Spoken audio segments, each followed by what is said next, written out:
Hi అండి, welcome to my జర్నలిజా channel. ఈరోజు నేను మీకు కొత్తగా ఒక రెసిపీ ఇంట్రడ్యూస్ చేయబోతున్నాను.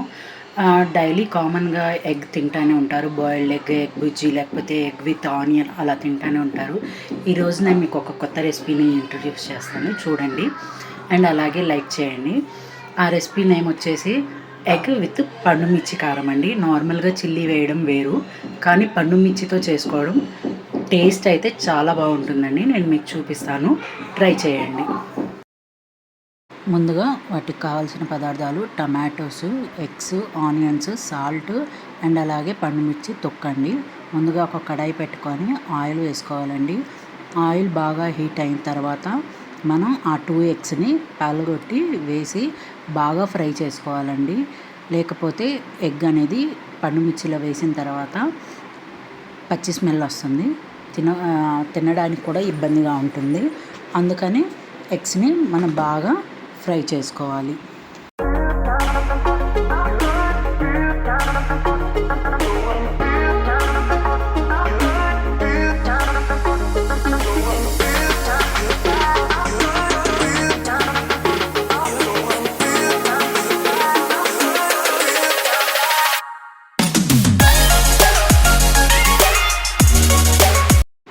ఎగ్స్ వేసిన తర్వాత ఇలా ఫ్రై చేసుకోండి, బాగా ఫ్రై అయితే బాగుంటుంది. ఫ్రై అయిన తర్వాత మనం ఆనియన్స్ వేసి మగ్గించుకోవాలండి. ఆనియన్స్ బాగా మగ్గితేనే టేస్ట్ కూడా బాగుంటుంది, లేకపోతే పచ్చి పచ్చిగా అనిపిస్తుంది. ఆనియన్స్ అండ్ టమాటా మనం ఎందుకు వేసుకుంటామంటే పండుమిర్చి తొక్కు అనేది కొంచెం స్పైసీగా ఉంటుంది, అది ఎక్కువ మంది తినలేరు కాబట్టి ఆనియన్ టమాటా వేస్తే కొంచెం పుల్లగా అండ్ స్పైసీగా ఉంటుంది. అందుకని ఆనియన్ అండ్ టమాటా వేసుకుంటే బాగుంటుంది. అండ్ అలాగే కలుపుకోవడానికి కూడా మనకి కొంచెం గ్రేవీ టైప్గా బాగుంటుంది. అండ్ ఆనియన్స్ వేగిన తర్వాత టమాటోస్ కూడా వేసి బాగా మగ్గించుకోవాలండి. ఈ రెండు మగ్గిన తర్వాత మనం సాల్ట్ వేసుకోవాలి, ఈ మూడింటికి సరిపడినంత. పండుమిర్చి తొక్కు వేయకముందే సాల్ట్ వేసుకోవాలండి, లేకపోతే మనకి పండుమిర్చి తొక్కులో ఆల్రెడీ సాల్ట్ ఉంటుంది కాబట్టి ముందుగానే వేసుకుంటాము. సాల్ట్ కూడా వేసి బాగా మగ్గించుకోవాలండి.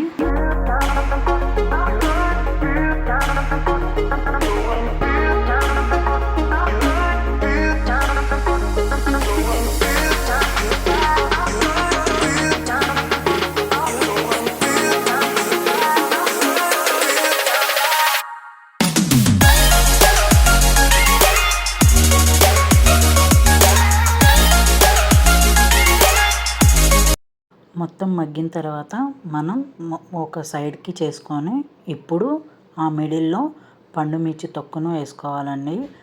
పండుమిర్చి తొక్కు వేసుకున్న తర్వాత మొత్తం దాన్ని కవర్ చేయాలండి. అప్పుడు పండుమిర్చి ఏమవుతుందంటే బాగా మగ్గుతుంది అండ్ స్మెల్ కూడా బాగా వస్తుంది. మనం అది వేసి ఒక 2 minutes మనం ఫ్రై అవ్వనివ్వాలి. అది వేసిన తర్వాత మళ్ళీ ఒకసారి కలుపుకున్న తర్వాత ఒక 5 minutes బాగా ఫ్రై అవ్వనివ్వాలండి. ఫ్రై అయితే ఎగ్ అనేది పండుమిర్చికి పట్టి బాగుంటుంది అండ్ అలాగే బాగా టేస్ట్ కూడా ఉంటుంది. దీంట్లో మనం ఇంకేం వేసుకోవాల్సిన అవసరం లేదండి, అండ్ అలాగే నంచుకునే అవసరం కూడా ఉండదు. ఇది చాలా టేస్ట్గా చాలా బాగుంటుంది. మనం కొంచెం ఫ్రై అయ్యనిస్తే ఒక 5 minutes చాలా చాలా బాగుంటుందండి.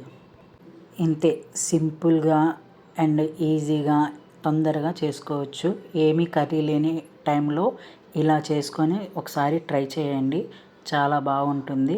అండ్ నేను దీన్ని తిని కూడా చూపిస్తాను, టేస్ట్ ఎలా ఉందో మీకు చెప్తాను.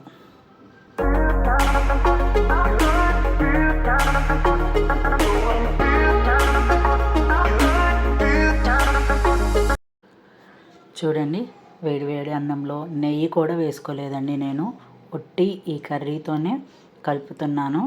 ఎంత బాగుంటుందంటే చాలా చాలా బాగుంటుంది. ఒక్కసారి తిన్నారంటే మళ్ళీ మళ్ళీ చేసుకొని తినాలనిపిస్తుందండి, అంత టేస్ట్గా ఉంటుంది, అంత సూపర్గా కూడా ఉంటుంది. ఒకసారి ఇంట్లో ట్రై చేయండి, ట్రై చేసి ఎలా ఉందో చెప్పండి, ఓకేనా? చూడండి నేను ఎలా కలుపుకొని తింటున్నాను. ఇది ఎక్కువ కలుపుకొని తిన్నా కానీ చాలా టేస్ట్గా ఉంటుంది. ఓకేనా అండి? Thank you.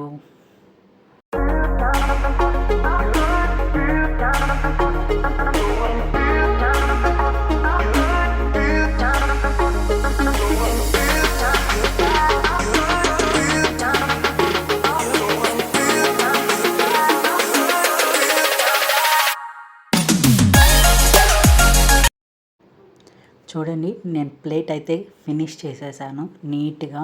అంత టేస్ట్గా ఉంటుంది. లైక్ చేయండి, షేర్ చేయండి, సబ్స్క్రైబ్ చేయండి, అలాగే ఫాలో కూడా చేయండి.